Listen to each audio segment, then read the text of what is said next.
Today on Accidental Experts with Bryce Hamilton. Welcome to the Accidental Experts podcast. I'm your host, Bryce Hamilton. I'm a licensed clinical social worker and a child and family therapist. I have been in practice for over 15 years, and I'm also a mom of 4. So I know the challenges both professionally and personally. I'm so glad that you're here today to grow your parenting toolbox. Please come as you are and be ready to learn. My goal is to make you the accidental expert so that you can raise healthy humans. Hi, everyone. Welcome back. I'm so glad you're with us today. So we're going to be talking about what to do when we are preparing to have an empty nest. So when our kids are getting ready to move out of our house, how do we handle this? What do we do? What should we expect? And we have a special guest. Her name's Angie Perry. And she is a journaling expert and also an expert in empty nesting. And so she's going to talk to us today about how to prepare and handle this transition in life. With that, let's get to Angie. Yes, I am so excited to be here. Yes. I'm always excited to talk about journaling, empty nesting, all of the above. Yes. Yeah. I think there's so many parts of life that we oftentimes don't put a lot of thought to until we're in it, that we're like, oh, this could happen. Like my kids could actually leave from my house. And like when you're like in the toddler years, you're like not thinking about this part of No, life, right? Like you're just surviving. And then I think we just keep surviving until our kids leave. And until then it maybe hits we you. stay, Yeah. we stay surviving. But we can thrive, I think, through this. So before we start, tell us a little bit about yourself. Oh, I am Angela Perry, aka Angie, and I am what you might call your favorite journaling mentor. And I kind of focus in the area of empty nesting. And I had like this 15-minute method that kind of allows you to how I would say comprehend or release. And so inside of our journeys of becoming a parent, a mother, a daughter, all the above, I've often found that this one stage of empty nesting, it's not talked about enough. We all grow up, we all take these journeys, but there's this one stage and you're kind of left lost. So what I've done over the years is I've helped people navigate through this portion of life. We prepare for marriage. We oftentimes, we prepare to send our kids off to school for years, but we don't know what it looks like when it's just you and your spouse, or when it's just you being a single parent, or it might be a phase where your kid actually leaves and they come back, and now you have to navigate life as a quote unquote empty nester with the adults still there. it's it's a navigation. So I kind of implement the tool as a foundation of journaling to help people that don't know what to do next, don't know which steps to take to even know what to do next with their lives. So yeah.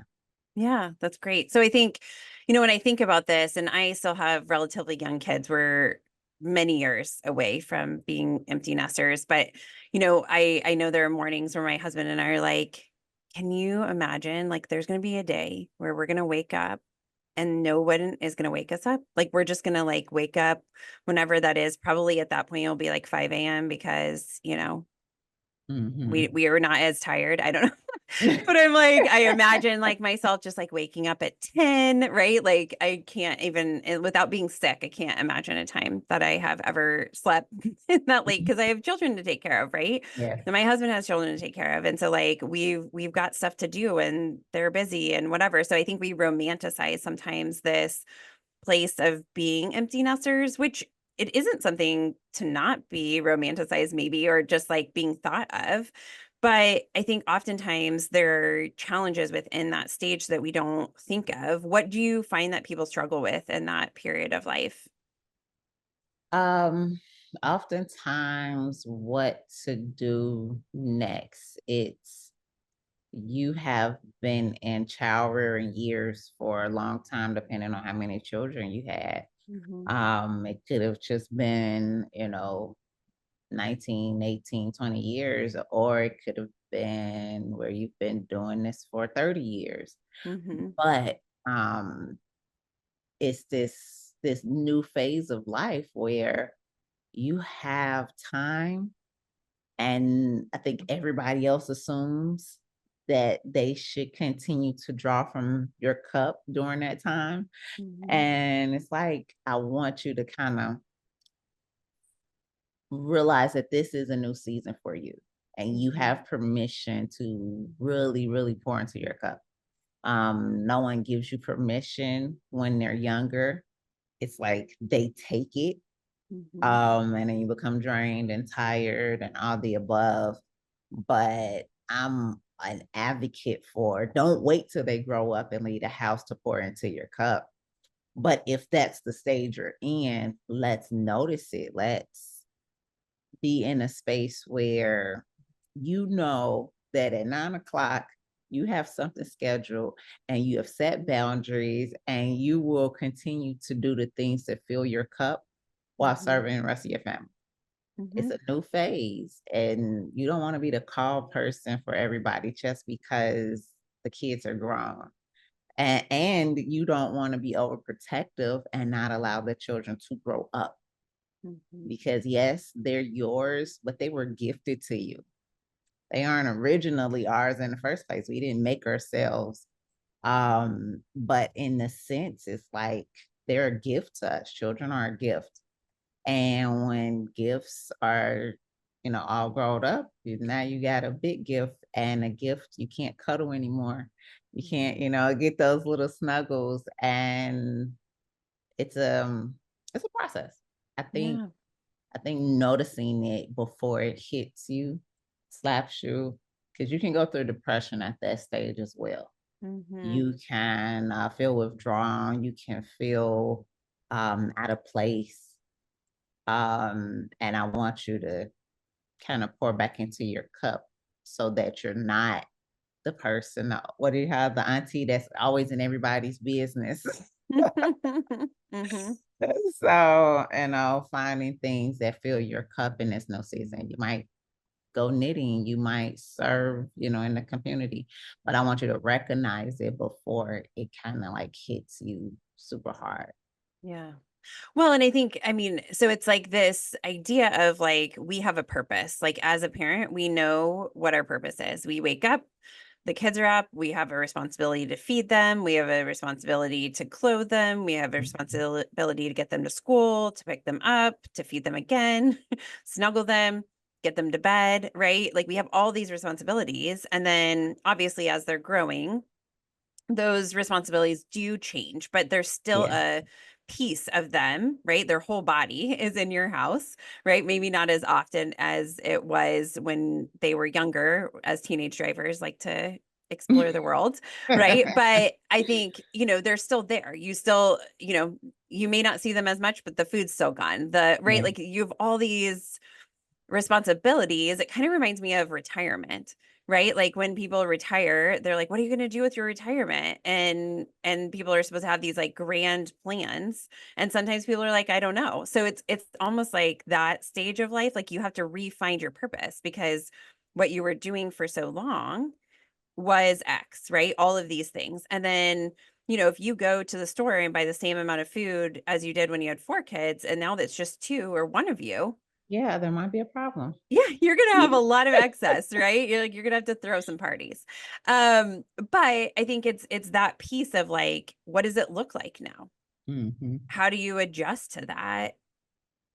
It's even the same as like when we bring kids in, right? But it's like it's almost like a slower transition in, right? Because when they're newborns, like they don't need a lot of things, right? And so even though as a first time parent, you think they need all the things, like I love thinking back to myself in that stage It's of, so basic. yes, So basic. they really just need love and some clean clothes and clean diapers and some type of milk, whether it's breast milk or formula, right? Like they just need to be fed. They need to be changed. They need to be snuggled. They need to be clothed, right? And that's it. And as they get bigger, the needs get more. And I think they still need us when they leave, but it's that tangible piece of like an empty house, right? Like And I think the empty nest is such a good analogy, but it's also like something different. Like it's not, it's just changed. It's not gone, right? It just looks Yeah. different, right? And so it's like a grieving process too of being in that old stage and finding your new identity. And so I think sometimes we just like are hurrying to get our kids to graduate from high school. And then when they do, it's like, oh, okay. And then it's Now like, what? now what? Yes, exactly that. What do you find challenges like partnerships in that? Because we have talked about like on the individual part, but there has to also be like relationship challenges that can also come with that. Um, I think my grandmother told me a long time ago, and she said, yes, the children are priority, but they leave. Mhm. And she always reminded me, even before I got married, she was like, make sure that you take care of your marriage because that's the part that you have to be with after the children leave. Mhm. And it's the space where you see a lot of people and you just don't understand why they've been married for 20 or 30 years and then they get a divorce. It's because during those times, um, the children were first. Mhm. I'm a huge believer in the structure of scripture, and it says that we're supposed to cleave to one another when you're a spouse. And I understand why. It's because the scripture understands that children grow up to be adults, to be married people, to be parents. Like the cycle continues over and over and over again. Mhm. But the reminder of if you don't take care of the foundation, which is the spouse, which is that main relationship, that's what they're looking at. They're trying to figure out if I'm supposed to run to the child's need or begin to let the child become independent. Mhm. At what stage do you let go? I think they say you're supposed to know all your life skills by the time you're 12. I don't know a lot of 12-year-olds in 2024 that know all their life skills. No, no. Mm-mm. Maybe, 20, 30 years ago, but we're so crippled. And it's just like, I can't imagine. Like, I was at that age, I was catching a bus at 12 in the city of Chicago. Like the independence was there. I was Mhm. very aware of my surroundings. I knew how to navigate things but we cater to our children and then we forget that it takes two people to make one human being Mhm. and kind of leave the other human being out. And it's like a focus in on raising this child. And it's Mhm. like, yes, but this child has levels, and the levels mean that they'll get older. But my adulthood has already kicked in. I'll no longer be a child after 18, quote unquote. And now I have a long life to be an adult. Mhm. So you kind of negate it. And if you do, you end up looking and wondering, well, how did we get here? We're two strangers in Mhm. the house. Mhm. Because everything was poured into the child, and the child is just like, if that was the case, they're probably selfish adult by now. Well, I So mean, they're gonna just take it, right? Because they don't know yeah, any they different. just I take it. mean, right? Because that's what they're being given. So they're not gonna be like, "Oh, no, that's too Yeah, much," right? Like, if we're doing everything for them, they're gonna definitely use that because, like, why wouldn't you? I yeah. I love this idea of clinging together. I can't remember who it was, and maybe it was our marriage therapist when I did, like, the premarital counseling before we got Mhm. married, or I don't know, maybe it was a supervisor I had, I can't remember who said this, but in marriage, there's 2 options, and you can only choose one, and it's either you grow together or you grow apart. Those are the only 2 choices, and so the importance in marriage is coming back together. Yeah, Instead of it looking like long periods of time away, like coexisting, right? It's about those touch points of like how many touch points are you getting in a day to kind of bring yourselves back together, or in a week or in a month, right? Like sometimes it's not just about the day. We have hard days, right? But Yeah. it's about looking at the whole perspective of like, how have we done this year? How have we done this month, right? Like breaking that down, and if there's things to improve, like now's the time. Don't Yeah. wait. Yeah. Yeah. Once you But recognize it, to bring attention to it, because days, hours turn into days, days turn into hours, hours turn into weeks. And you wake up and you're like, how did I get here? yeah, time passes quickly. Yeah. Yeah, faster than you realize. I know people keep telling me like you blink and then, your kids are grown. They I are. haven't gotten there yet. I blinked a lot of times, but but I don't want them to. I mean, I think it's hard because it's both you want them to have some independence, but you still want them to be your babies, right? Like it's that balance of things. I think one of the things that again, I haven't been in this stage, but like I think that's hard for parents is how to cope with the feelings that come along with your kid aging, right? Just like getting less needy of you, right? It doesn't mean they don't need you, right? It's just that your role is shifting. And even when they leave your house, like that's a good job. Way to go, mom and dad, right? Like parents, you're doing a good job. But how do we cope with the feelings? Because we may still struggle. Yeah. I think um coping with the feelings is where journaling comes into place.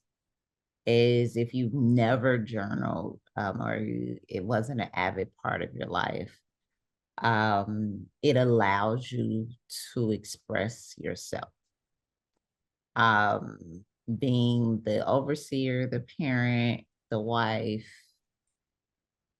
the husband, the everything to everybody else, we don't check in with ourselves. Mhm. And so then you have wait lists for therapists, and you have psychological medication that's being pushed out every other day.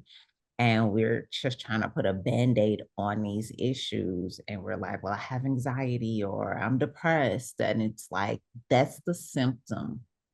What's the cause? Mhm. And taking an opportunity to look within ourselves, to write the things that come to mind, that truly the things, the things that you would not say out loud, Mhm. to your children, to your spouse, um, and being able to write them out gives you the space to rediscover who you are, to lay to rest who you were, and to identify where you're going. Mhm. And so doing those daily intentional check-ins allow you to not, you can say them verbally, but the purpose and the process of writing the thoughts out allows us reflection. It allows us to actually see the growth. Just like we were saying, I have a friend, she just had a kid, and he'll be a year this year. She's just like, I don't know where time went. And I was Mhm. very adamant. I said, you need to write down how you feel, even if it's once a week, how you feel about his growth. And then on his birthday, write him a letter. And she was like, why? I said, because in about 10 to 15 years, they will not be the same human being. That kid will be different. And Mhm. you'll have these pictures, but the pictures don't describe the moment. You can Mhm. only think about how you felt, but you can go back and say, oh man, he was losing teeth. I felt sad. I didn't quite know what to do at this moment. I had to call someone. These are intricate pieces that kind of allow you to write out those thoughts. They don't have to be, long dissertations, but these intimate moments that you can reflect, um, and say, man, I didn't do that bad. Mhm. Or, you know what? This wasn't how I would have handled this now with this wisdom. So now let me at least tell them why I made these decisions. because of XYZ. Our thoughts can get so disoriented and convoluted, and just, you have a dream and the vision you had, the reality is now, kind of messed up in it. And so I think allowing ourselves to write those moments down and reflect on them allows us to get to the next stage, to have that piece of, this is how I'm getting ready to transition. This is how I can kind of really touch in with myself, and how I can monitor myself and these emotions. So yeah, that's kind of that piece that allows you to be in control of that part of your life. Yeah. I mean, because you don't really want to stop your kids from leaving, right? Like we want our kids, they're supposed to be leaving our houses, right? Ideally, right? Like I know there's obviously different circumstances to different families, but in general, we want our kids to start their own lives. We want them to fly, right? We want them to leave our home, have the skills that they need, and become the best version of themselves. And I think that can be hard, but it's like what I hear you saying is like being real with yourself about where you're at, finding like the moments to find joy in, right?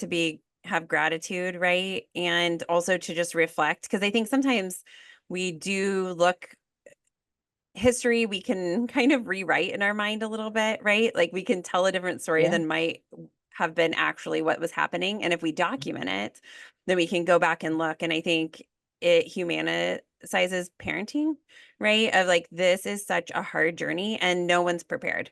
Like literally Yeah. no one is. And I think, when you are pregnant, you like imagine your baby being and doing these different things, and to my knowledge, I haven't successfully raised the humans to leave our house yet, but to my knowledge, and even so far, they don't that the dream that you have for them is not necessarily the dream they have for themselves, right? So, and I think I even know that with my 2-year-old, he like lets me know, like, I don't like that, right? Like I bought him all these cute clothes and he's like, I don't know, do not wear those. Not my I style. wear dinosaur shirts, right? And I'm like, seriously? Oh, okay. Right? Like it's like, and it doesn't even matter, but it's just like those little moments where it's like, I think our kids need to know that maybe we made it look good sometimes, maybe we made it look bad, but like sometimes we look back and it's like, oh well, parenting was so easy for you. Actually, no, Yeah. right? Like I relied on these people. I think, instilling a sense of community is helpful too, right? So I think as you're probably going through this journey of being in a home, either if you're a single parent by yourself or if you're married with your partner, it's also like connecting with other couples or other people that are in Going that through it. life Yeah. stage too, right? To have a community. Yeah. Because when you're like leaning on each other to say like, oh, my kid did this, or my kid's not doing this, or I'm scared about this, for them to be like, mine too, or that, yeah, we had that and this is how we handled it. So I think having people that have been through it is helpful, right? To Yeah. kind of that have kind of transitioned too. But I love this idea of writing things down to kind of document. And I will admit, I love journaling, but I'm like the kind of journaler who like has in my mind that I need to write all the things, like every Mm. single detail, right? And I have to remind myself, like, I'm still going to be me when I go Yeah. back and read this. This is not for anybody else, right? Like, this is Yeah. not literally my biography, right? So it's like, just write where you are. Just start with whatever thought comes to your mind first. Right. And so I think just impressing to people that like it does not have to be a long thing. I like the like 5-minute journal a day kind of thing where it asks you like one simple question, and they have some cool ones that are like for moms and dads, Yeah. and I love that because then it's like a very tailored thing. And then I have one that's like a 5-year journal. So it's like I answer the same question every day for 5 years, right? And of course, I've forgotten by the time it comes around again. Like that's a lot of time. But I like going back and looking and seeing how far we've come. Like that's so lovely. And so I do think this like introspection is a great idea. Yeah. It leads us into our future. So you can plan all day in your head, but writing it down makes it real. it makes it makes it not responsible, but you're recognizing it.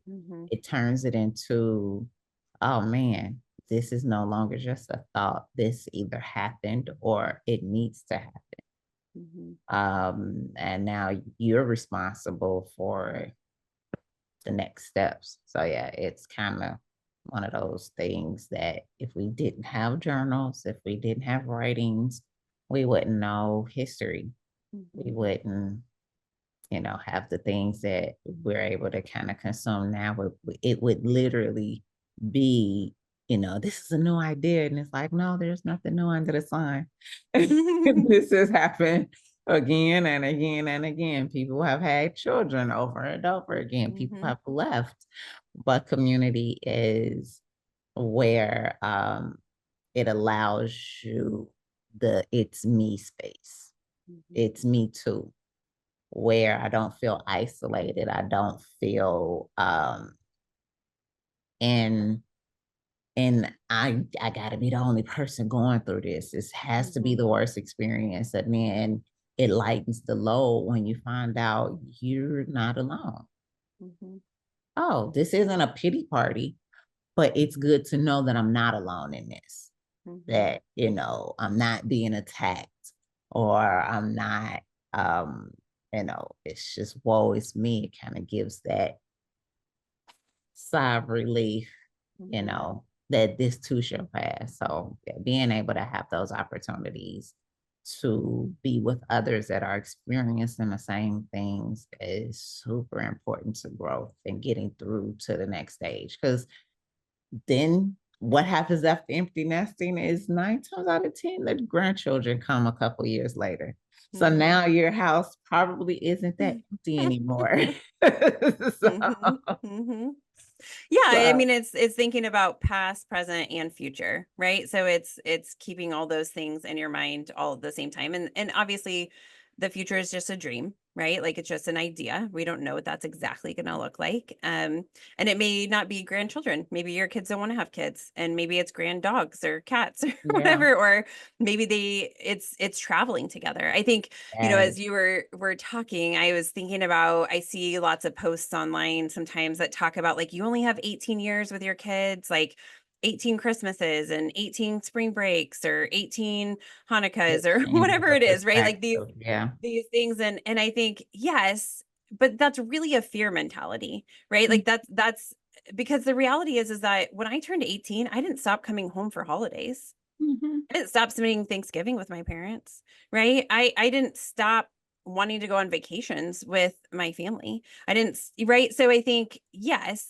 you have their undivided attention probably, or more undivided attention when they are in your home. But if you have a good relationship with your kid, it doesn't stop at them leaving for college or a career, or just moving out of your house. Like that's not the end. That's just a different face, right? It just looks a little bit different, but it can definitely work. And I know in our home, we love having the more the merrier, right? So like holidays, we're like, if we have 50 people over for Thanksgiving, great, right? Like we're going to figure it out, because everybody being together, whether it's from my husband's side of the family, my side of the family, right? Like we just want the people. So I think we can get creative, right? And seeing this as like a new challenge, right? Just like we were seeing potty training as a challenge, right? Like it's just that this is the new stage, right? A new place. And you're going to have to come up with new creative ideas with your kid, right? Because I can tell you can't potty train somebody who doesn't want to be potty trained.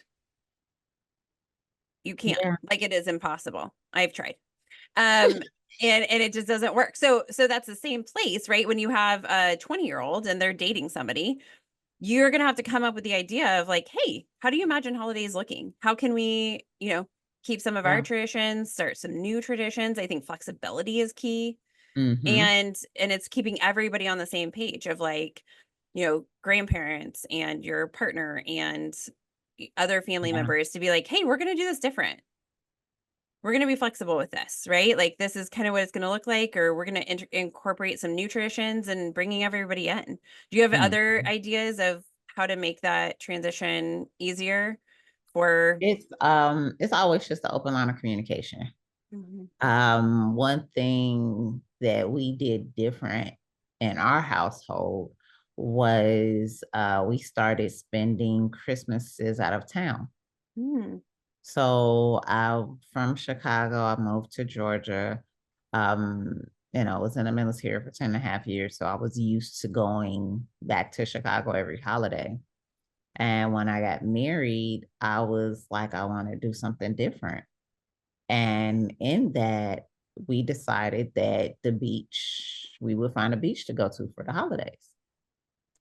And so thus far, we've found a beach to go to. Sometimes we go to the same beach. Yeah. Yeah. But I found it where it alleviates the hustle and bustle Mhm, of the mhm. holidays. Yeah. It allows us to actually rest. It allows us to not have to, decorate and all the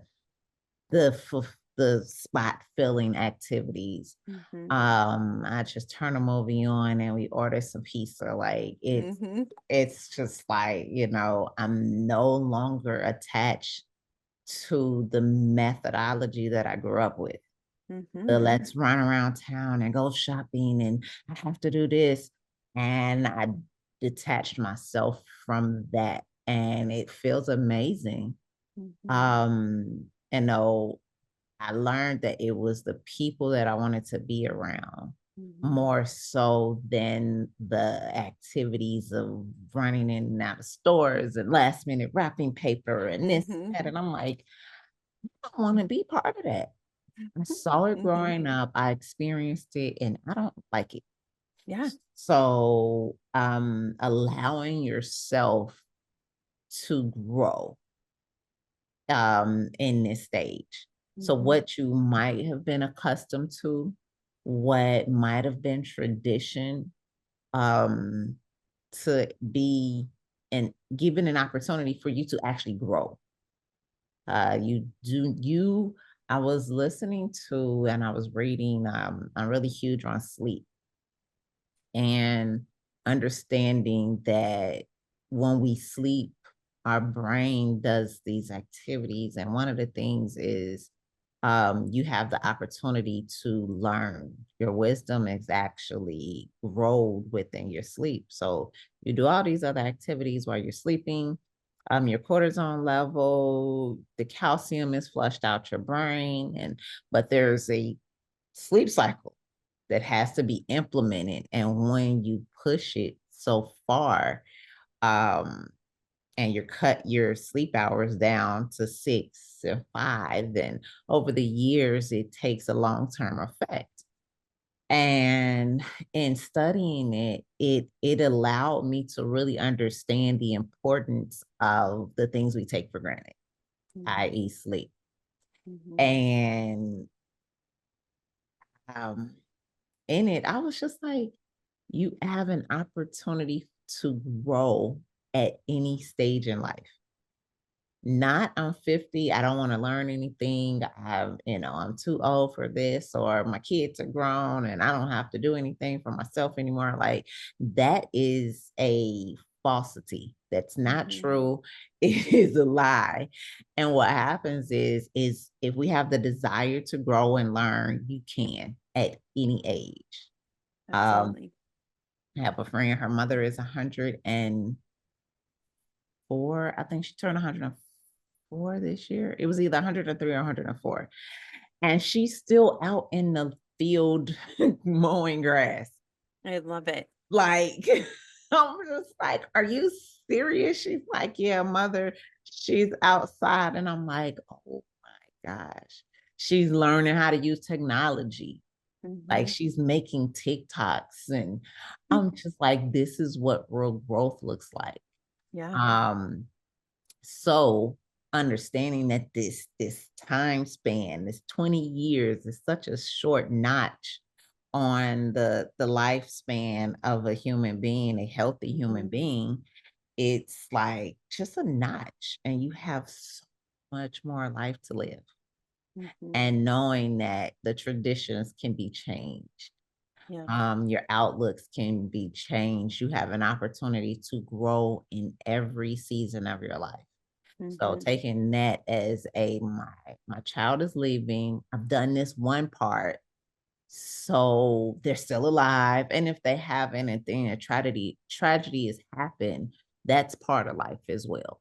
Mhm. So being able to have growth, if you start going to therapy after they leave, or if you decide, like, there are different things that you might say, I need to implement.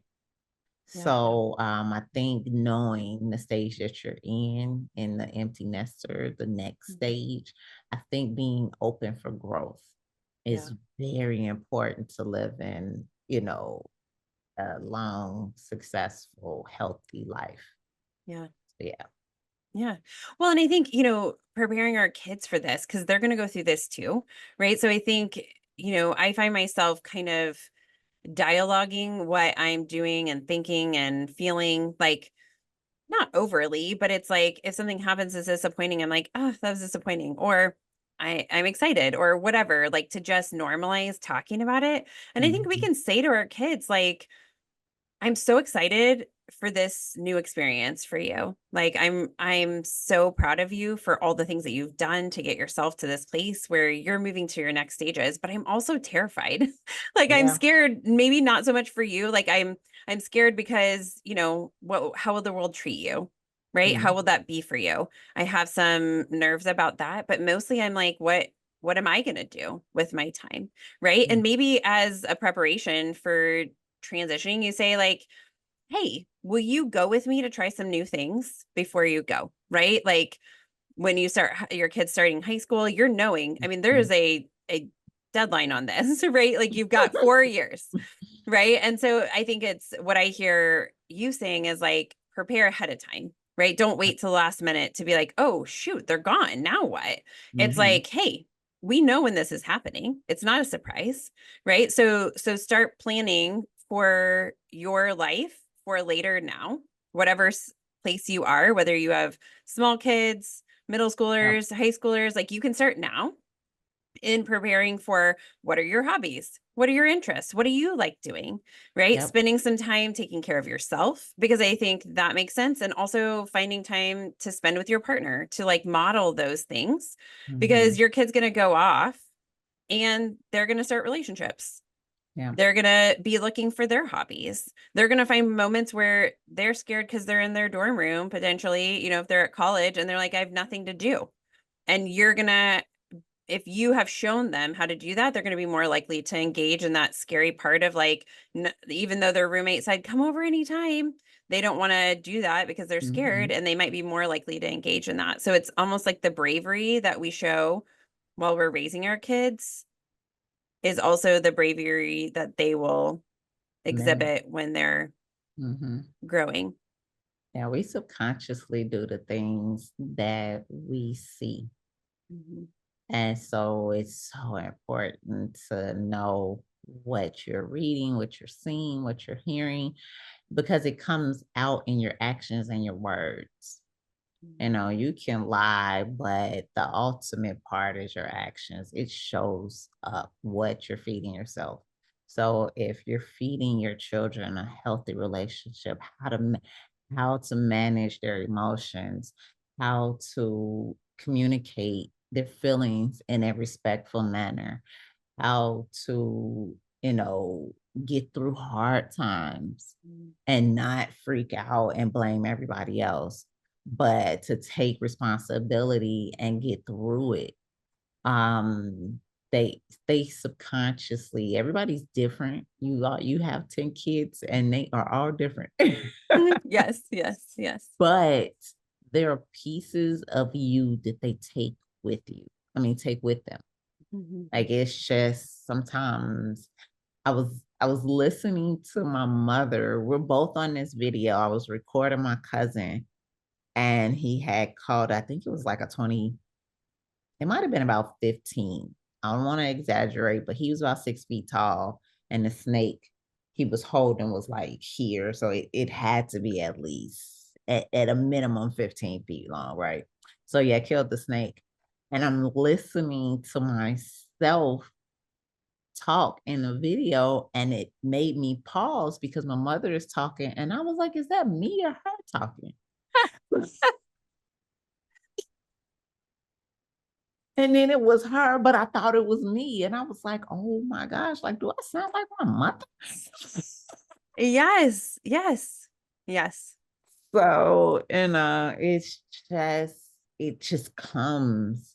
And so don't fight it, but recognize like we are examples to those that we are closest to, even the ones that we don't raise. The ones we raise just have closer proximity, but we all are examples to each other. And you kind of start picking up mannerisms and ways. And so, in order to make another good human being, you have to exhibit those things and talk about those vulnerable things. I'm actually sad because of this, or I don't feel good that this happened, or I'm actually excited that this really is happening. So being transparent in our growth, I'm learning that in raising the middle child now versus the older child, where I kind of kept things from him, and I see he does the same. And so I'm very vocal about my transitions. If something isn't right, this is why it's not, it's not a secret, but this is the progress that we're making moving forward. And so understanding, I kind of try, and I'm pushing those lines of communication because I want her to be able to communicate with others in the same manner. So it's you learn if you're observing, if you're seeking, if you're looking, if you want to make this next level, this next transition better, you'll be able to learn anew and translate over to your children in that manner. Yeah, that's great advice. Okay, so I know that parents sometimes, have this tendency to want to keep things exactly the same when their kids leave for whatever it is, college, a job, just moving out, and they want things to stay the same. They're kind of fearful of that changing. And so sometimes they over involve themselves in their children's lives. What advice or thoughts do you have on that? Do not be the helicopter mom to the 20-year-old. Yeah. Because what happens is I have a actual real example of one of my sons, his friend. He's in the military. He's in the Marines. He's like, I don't want to be loved like that. His mother is like absolutely phenomenal, but to hear him say it, I'm like, but she loves you, and he's just like, I'm suffocating. And I was like, wow. And it kind of made me look at it, and he now has to set the boundaries. And it's like, this is what that looks like when you pour all that you have into someone else and you don't leave any for yourself. And he's an adult and he feels suffocated. And I was just like, okay, this is what this looks like. So to know the same, most people, and I've heard it over and over and over again, is I live for my children. And that's not the purpose of your living, because what if something happens? So the key is to live for yourself, to know who created you, and to live for that versus I'm living for another human being, because we're humans.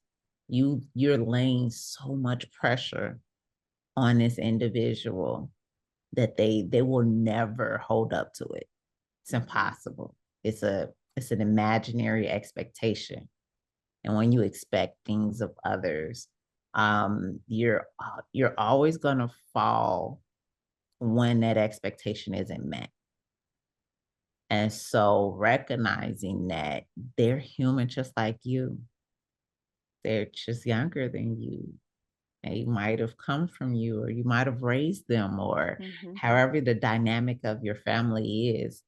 Understanding that they're human. And so in the transition is not putting the pressure and the weights of your expectations on them. What are they expecting of themselves? And hoping and praying that you poured enough into their cup that they kind of know how to navigate the next stages, because you can't be with them all day, all the time. It's impossible. Well, you're not even, I mean, when you send your kids to school, you're not with them all day, right? Like Yeah. we have less impact maybe than we think. I mean, we still have a great impact, Oh, right? yeah. But I think, they're gone from us for a lot of hours. And if you're a working parent, then, you don't, you're the teachers see your kid more than you do in a given week, right? So I think being cognizant of that, and something that came to my mind when we were talking about this was, when we're doing something, are we doing it for ourselves or for our kid, right? So if we're calling and we're demanding a phone call every day at noon or whatever, and we know their schedule and we're expecting a call every day from our kid who just left for college, or excuse me, whatever. I think, the piece is that for us or for them? Yeah. Right? I would say in that moment, it would be for me, right? Like if I'm My needing that. comfort, I Yes. need that. And Yes. it's like, well, maybe you should begin to let them breathe. Because what happens when you suffocate something, it either dies or it runs away. You hug a rabbit too long, that rabbit is gonna try and hop out your arms. Yeah. Like, Yeah, it's hard. For sure that you have to, it's a balance, right? And so sometimes as our kids get older, it's like talking to them about, like, what do you need from me? Right? Like what kind of, obviously we have the ultimate ability to choose how we parent, but I think also just being cognizant of, like, how can I show up for you? Right? mhm, Like, you're in this transition, I'm in a transition. If you can get what they're wanting, and obviously boundaries can change and yeah, like, we can keep talking, right? To reassess. And if it's not working, then we can talk about it. But I think knowing that it's like what it is good for them. Maybe they do want to talk to you every day, but only for 5 minutes, right? Like a really short, like, I love you, anything new, here's how this class is going, or here's how my job is going. Okay, talk to you later. If there isn't anything else, I love you. Bye. Right? Like that mhm, might be perfect, or it might be a 30-minute phone call on Sundays or whatever it is, right? Or they want you to go every other week, right? And I think, mhm, can we text, right? Like getting the boundary set. And then that gives you the space to figure out, okay, so yes, I do want to do that. I'm okay with that, like that, right? This is what they're asking for. I can do that. That feels good for me. And then here's what I'm going to do with my other time, right? yep, Like I'm going to spend my time doing these other things. We still have other responsibilities, and mostly to ourselves. mhm. Yeah, and then as you were talking, I was thinking about the college kid that's the other way. The one that can't do anything without the parent, and they're like, "I need you to help me do this. I need you to help me do this, and I can't do this, and I don't know what to do or what." And so then now the string is too short, and they can't manage themselves without you. Mhm. So there is a balance. As we grow, we understand, but the balance of setting those boundaries Mhm. of, hey, there's some things that you're gonna have to handle on your own, and there's some things that I can help you with. But otherwise, we do not know if we can handle a situation or not. And that goes both ways. So yeah, being able to kind of set those boundaries and understand each other's expectations. Mhm. Well, and it's part of our responsibility, I think, as parents, is to have our kids ready for life, right? These life skills you were talking about earlier. I don't think my 12-year-old is ready with all the life skills for sure. But I mean, we're trying, right? Like it's like, Yeah. here's how you sew on a button. Here's how you do laundry, right? Like so knowing how to do those things. I remember when I went to college, and I was like one of the only people on my floor that knew how to do laundry. And I was like, Wow. how I don't get it. Like, Yeah. how do you not know? Because they would just like throw all their stuff in. They're like, I ruined my white shirt. And I was like, well, what You're happened? They're supposed like, to well, separate it. right. And they're like, oh, you have to do like 2 loads. And I'm like, yeah. And then you wash your sheets separately. Like it was just like, funny because you're just like, yeah. Or they're like, I had a stain on that shirt, so I just threw it away. And I was like, what? They're like, I didn't know how to get it out. And so I think it's, part of it is teaching our kids how to do those things, how to take care of themselves, right? Because I think the thing we don't want is our kids to need somebody else so much that they find themselves in a relationship where they are depending too much on somebody else. We want them to be able Yeah. to stand on their own 2 feet. That's an important part too. And so like parents who are listening to this and they don't have, adult children already, we can do this now, right? Like we can Yeah. start preparing our kids for the future because they don't just like learn it one day. It's years and years and years of coaching, right? Which is like, I love to cook. So my kids are constantly watching how I do things. And I talk to them about how I season things and when I put salt in, when I put pepper and what flavors I'm looking for and what things taste like. And we do all that because I want my kids to have that skill. I want them to be able to go off and be able to take care of themselves. I mean, one, you And save not a lot of starve money. Yes, and not starve or eat ramen for all like day. years Yeah. and years and years, right? So I mean, I've eaten some ramen in my life, but it's there's better food out there. And so it's about that process of like doing all the things and giving them the space to like run into the grocery store and grab a couple items, right? To know how to navigate the grocery store, right? So you take them shopping with you. I know as a parent, I have a tendency to do the like online shopping where I just go pick it up because it's so much easier. And I do that most of the time.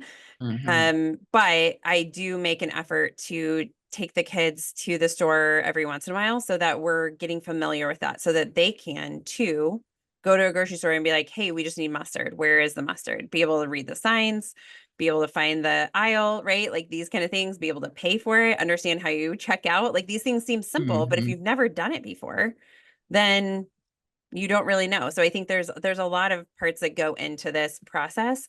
But giving them space, setting boundaries, and also finding something for us to do, something that gives us life and purpose is also an important part of being not too involved, I think. Yes, yes, it does. It allows you to kind of take that break and reassess. Like I was saying before, what are you going to do now that this portion, you're no longer raising a human being, but you are involved? Like, it's funny because now that I have a 22-year-old, I think he calls me more now. And I'm like, what? It's like, yeah, what about this? Or what about that? And da da da da. And this girl, but it's a different kind of conversation.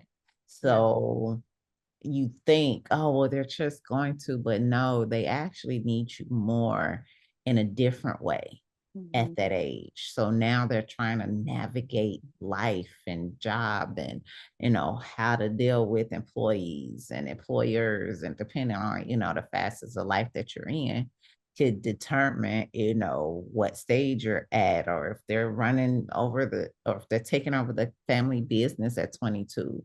Like there's different responsibilities and they're probably going to be asking like, hey, what is going on here? I've never experienced this. What should I do? Who should I talk to? So the questions are different. Sure. But it's not the, hey, let me show you how to sew a button at 22. It's like, oh, those are things you should have known a while ago. Yes, I'll show you, but this is something we should have done before. Okay, what do you Yeah. want parents to take away from this conversation? Oh my goodness. Get a journal. Get a journal. Have an opportunity to sit with yourself and don't be afraid to ask yourself the hard questions. This is a season of growth. It's the next season. When you allow yourself to constantly grow, you won't stop. You'll allow yourself, whether it's physical growth, emotional growth, spiritual growth, do not stop just because one season of your life is ending, another one is beginning. So there's always a beginning when something's ending. So don't think it's the end. It's just the beginning of something new. So, I love this. Yeah. Thank you so much, Angie. This has been such a great conversation. Yes, I love it. Thank you for having me. Thanks again, Angie. That was all fantastic information. I don't know about you, but I'm taking away this idea that we are preparing for this transition in life through our entire parenting journey of being able to teach our kids how to do the things that they need to do to transition into their adulthood successfully, but also to help us to transition into this new stage in life. And it can be such a blessing for us to be able to be in this new space and this new season. With that, I will say thank you so much for your time today. Please rate and subscribe to our show. Follow us on Facebook, Instagram, YouTube, and TikTok, and keep the emails coming with topic suggestions for future shows to accidentalexperts@gmail.com. Have a wonderful day. Some words from our legal team. The information presented in this podcast is not intended or implied to be a substitute for appropriate professional advice, diagnosis, or treatment. All content, including text, graphics, images, and information contained on or available through this podcast, is for general information purposes only. This podcast makes no representations and assumes no responsibility for the accuracy or information on or available through this podcast, and such information is subject to change without notice. You are encouraged to confirm any information obtained through this program with other sources and review all information regarding any condition or treatment with the appropriate professionals. What we're saying is, yes, I am a real therapist, but I'm not your therapist.